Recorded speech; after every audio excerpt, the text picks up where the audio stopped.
Assalamualaikum warahmatullahi wabarakatuh. Kami dari kelompok 9 akan membawakan materi tentang sistem manajemen mutu ISO 9000. Yang pertama akan dibawakan oleh saya, Fandi Febriansyah, selanjutnya dilanjutkan oleh Arif bin Iwan, lalu Muhammad Fadil Islamsyah. Sistem manajemen mutu. Untuk menghadapi tantangan globalisasi perdagangan dan tenaga kerja yang melanda dunia saat ini, diperlukan standar yang diakui oleh semua pihak untuk berbagai hal. Dan salah satu standar sistem manajemen mutu dan merupakan standar yang diakui secara internasional adalah ISO 9001-2-2000. Standar ISO. Apa itu standar ISO? ISO merupakan kepanjangan dari International Organization for Standardization. Dan ISO adalah suatu standar internasional untuk sistem manajemen mutu atau SMM yang berpusat di Swiss guna menetapkan persyaratan-persyaratan dan rekomendasi untuk desain dan penilaian SMM suatu organisasi. Tujuan standar ISO digunakan sebagai alat untuk mencapai, menjaga, memperbaiki mutu suatu produk baik barang maupun jasa. Digunakan untuk memperbaiki mutu operasi agar secara terus-menerus memenuhi keperluan dan memberi keyakinan pada pelanggan. Dapat memberi dasar keyakinan pada pihak manajemen maupun semua karyawan dalam perusahaan, memberikan keyakinan bahwa persyaratan sistem mutu akan terpenuhi.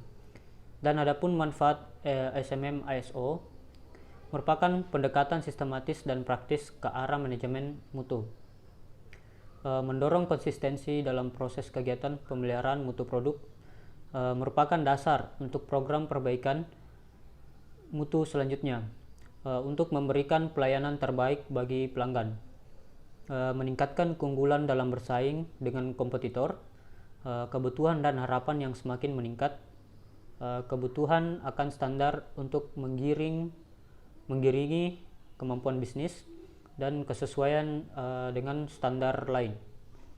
Adapun prinsip standar ISO ada 8. Yang pertama itu fokus pada pelanggan. Organisasi itu bergantung pada pelanggan mereka. Karena itu manajemen organisasi harus memahami kebutuhan pelanggan sekarang dan akan datang. Yang prinsip kedua itu ada kepemimpinan. Pimpinan puncak organisasi menetapkan kesatuan, tujuan dan arah dari organisasi. Yang ketiga ada pelibatan orang. Orang pada semua tingkat merupakan faktor yang sangat penting dari suatu organisasi, dan keterlibatan mereka secara penuh akan bermanfaat bagi organisasi. Yang prinsip keempat itu ada pendekatan proses. Suatu hasil yang diinginkan akan tercapai secara lebih efisien apabila aktivitas dan sumber daya yang berkaitan dikelola sebagai suatu proses. Yang kelima ada pendekatan sistem pada manajemen. Pengidentifikasian, pemahaman dan pengolahan dari proses-proses yang saling berkaitan sebagai suatu sistem akan memberikan kontribusi. Yang keenam ada perbaikan berkesinambungan. Perbaikan berkesinambungan dari kinerja organisasi secara keseluruhan harus menjadi tujuan tetap dari organisasi. Yang ketujuh ada pendekatan fakta pada pengambilan keputusan. Keputusan yang efektif adalah yang berdasar pada analisis data dan informasi untuk menghilangkan akar penyebab masalah, sehingga masalah-masalah mutu dapat terselesaikan secara efektif dan efisien. Yang prinsip kedelapan ada hubungan yang saling menguntungkan dengan pemasok. Suatu organisasi dan pemasoknya adalah saling bergantung, dan suatu hubungan yang saling menguntungkan akan meningkatkan kemampuan bersama. Lalu selanjutnya ada keluarga ISO. Keluarga ISO ada 4. Yang pertama ISO 9000. ISO 9000 memuat tentang dasar-dasar dan istilah untuk sistem manajemen mutu. ISO 9001 itu memuat tentang persyaratan-persyaratan yang dibutuhkan untuk implementasi sistem manajemen mutu. Yang ketiga ada ISO 9004. ISO 9004 memuat tentang panduan untuk perbaikan kinerja. Dan yang keempat itu ada ISO 9011. ISO 9011 ini memuat tentang panduan dalam kegiatan audit sistem manajemen mutu dan lingkungan. Nah, sekian dari saya, selanjutnya akan dilanjutkan oleh teman saya. Terima kasih. Saya, Arif bin Iwan, akan menjelaskan tentang struktur standar ISO. Struktur standar ISO terdiri dari beberapa bagian. Yang pertama yaitu ruang lingkup.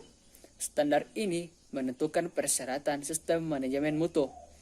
Sebuah organisasi perlu memperagakan kinerjanya secara konsisten, menyediakan produk yang memenuhi persyaratan pelanggan dan peraturan yang berlaku, dan bertujuan meningkatkan kepuasan pelanggan melalui aplikasi secara efektif, termasuk proses perbaikan berkesinambungan dari sistem dan kepastian kesesuaiannya dengan persyaratan pelanggan.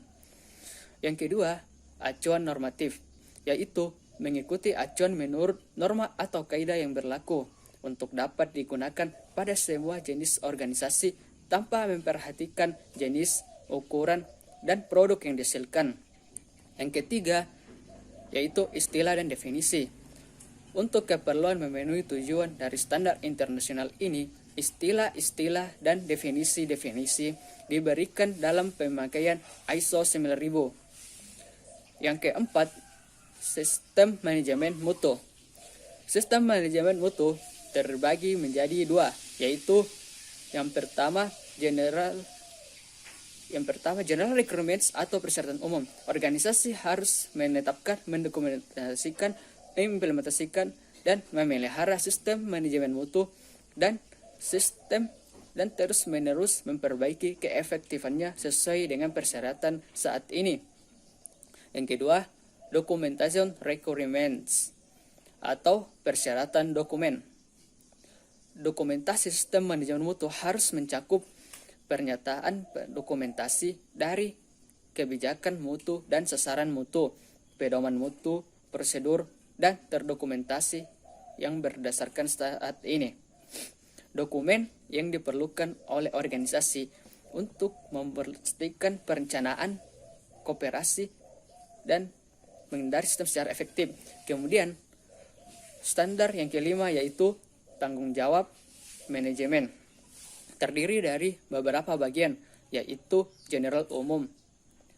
Ialah seseorang yang bertanggung jawab, utamanya adalah menjalankan proses atau fungsi manajemen. Yang kedua, customer needs and requirements atau kebutuhan dan persyaratan pelanggan. Pentingnya adanya komunikasi dalam organisasi tentang pentingnya memenuhi kebutuhan dan persyaratan pelanggan dengan tujuan untuk meningkatkan kepuasan pelanggan. Yang ketiga, quality of life atau kebijakan mutu. Manajemen puncak pertanggungjawaban banyak memuat kebijakan mutu tentang organisasi dan kebijakan mutu fungsi-fungsi departemen yang ada dalam organisasi. Selanjutnya, kebijakan mutu tersebut harus didokumentasikan sebagai bukti adanya requirement puncak. Yang keempat, quality, objective, and planning atau tujuan dan perencanaan kualitas. Manajemen puncak harus menjamin bahwa perencanaan sistem manajemen mutu dilaksanakan dalam rangka memenuhi persyaratan yang diberikan dan integritas sistem manajemen mutu dipelihara ketika perubahan terhadap sistem manajemen mutu direncanakan dan ditetapkan. Kemudian yang kelima, responsibility, authority, and communication atau tanggung jawab, wewenang, dan komunikasi. Yang keenam, manajemen review atau tinjauan manajemen. Pada manajemen review terbagi menjadi beberapa bagian lagi. Yang pertama yaitu general atau umum. Manajemen puncak harus meninjau sistem manajemen mutu organisasinya dalam selang waktu yang direncanakan untuk memastikan kelanjutan, kesesuaiannya, kecukupan dan keefektifannya. Peninjauan ini harus mencakup penilaian kesempatan untuk peningkatan dan kebutuhan perubahan sistem manajemen mutu, termasuk kebijakan mutu dan sasaran mutu. Yang kedua, input for management review atau pemasukan peninjauan. Pemasukan manajemen harus mencakup informasi akan hasil audit, tempat balik pelanggan, kebijakan proses dan kesesuaian produk, status tindakan penjagaan dan perbaikan, tindak lanjut dari peninjauan terdahulu, dan rekomendasi untuk peningkatan. Yang ketiga, output for management review atau keluaran tinjauan. Keluaran dari tinjauan manajemen harus mencakup adanya keputusan dan tindakan yang berhubungan dengan peningkatan keefektifan sistem manajemen mutu dan proses-prosesnya, peningkatan dari produk yang berhubungan dengan persyaratan pelanggan dan kebutuhan sumber daya. Kemudian struktur standar ISO yang terakhir atau yang keenam adalah manajemen sumber daya. Pada manajemen sumber daya ini terbagi lagi menjadi beberapa bagian. Yang pertama yaitu general atau umum. Organisasi harus menetapkan dan menyediakan sumber daya yang diperlukan untuk menerapkan dan memelihara dan terus-menerus memperbaiki keefektifannya dan untuk meningkatkan kepuasan pelanggan. Yang kedua, human resource atau sumber daya manusia. Personil yang melaksanakan pekerjaan yang mempengaruhi mutu produk harus memiliki kompetensi dasar, pendidikan, pelatihan, keterampilan, dan pengalaman yang sesuai. Yang ketiga, infrastruktur. Salah satu sumber daya yang penting dalam mendukung proses pemenuhan persyaratan pelanggan dalam kerangka sistem manajemen mutu adalah infrastruktur. Semua yang termasuk dalam infrastruktur seperti penggunaan ruang kerja dan keperluan sejenis. Infrastruktur yang digunakan haruslah yang masih mampu mendukung proses menghasilkan produk yang sesuai dengan persyaratan pelanggan. Di samping itu, perusahaan yang harus melakukan proses pemeliharaan terhadap infrastruktur secara periodik. Yang keempat, work and environment atau lingkungan kerja. Yang dimaksud dengan lingkungan kerja adalah semua area yang digunakan untuk menjalankan sistem manajemen mutu. Perusahaan harus menetapkan lingkungan kerja dengan baik dan memadai bagi proses-proses dalam sistem manajemen mutunya seperti tata ruang kerja, jalur kerja, dan produk akhir atau karyawan, termasuk peninjauan dan keamanan lingkungan kerja tersebut bagi semua karyawan. Selanjutnya, pembahasan tentang ISO 9000 akan dilanjutkan oleh teman saya. Ya, langsung saja. Pengukuran dan analisis untuk peningkatan. Yang pertama, general.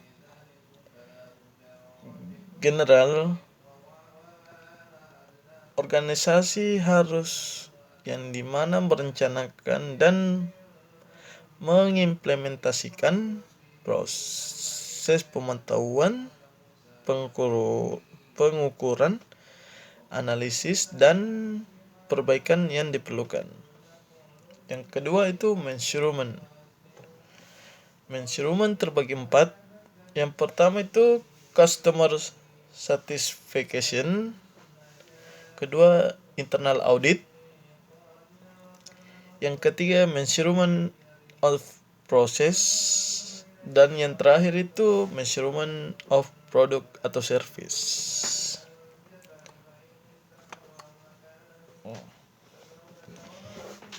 Selanjutnya yang ketiga, non-conforming product. Yang keempat, analisis data. Yang kelima, improvement. Improvement terbagi 3. Yang pertama itu dia conditional improvement. Adapun pengertian conditional improvement merupakan organisasi terus-menerus memperbaiki keefektifan sistem manajemen mutu melalui pemakaian kebijakan mutu, sasaran mutu, hasil audit, analisis data, tindakan korektif, dan preventif atau tinjauan manajemen. Yang kedua itu corrective action. Yang ketiga preventive action. Langkah selanjutnya tahap sertifikasi ISO. Tahap sertifikasi ISO ialah suatu organisasi tidak dapat dilakukan secara instan. Adapun tahap-tahap yang diperlukan, yang pertama itu implementasi dasar, mengajukan sertifikasi, penilaian standar oleh pihak independen, yang keempat peninjauan penilaian oleh pihak supplier, yang kelima sertifikat, yang keenam sertifikasi ulang jika masa berlakunya telah usai. Ya, prosedur. Prosedur adalah langkah-langkah suatu kegiatan yang satu dengan yang lainnya secara kronologis atau berurutan, serta pengidentifikasi terhadap aktivitas yang ada. Manfaat dari prosedur.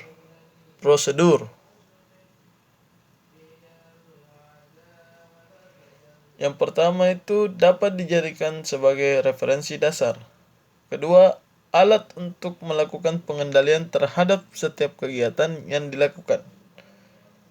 Ketiga, sebagai dasar pelaksanaan audit agar dapat dinilai efektivitas dari penerapan sistem mutu. Yang terakhir, instruksi kerja atau work instruction.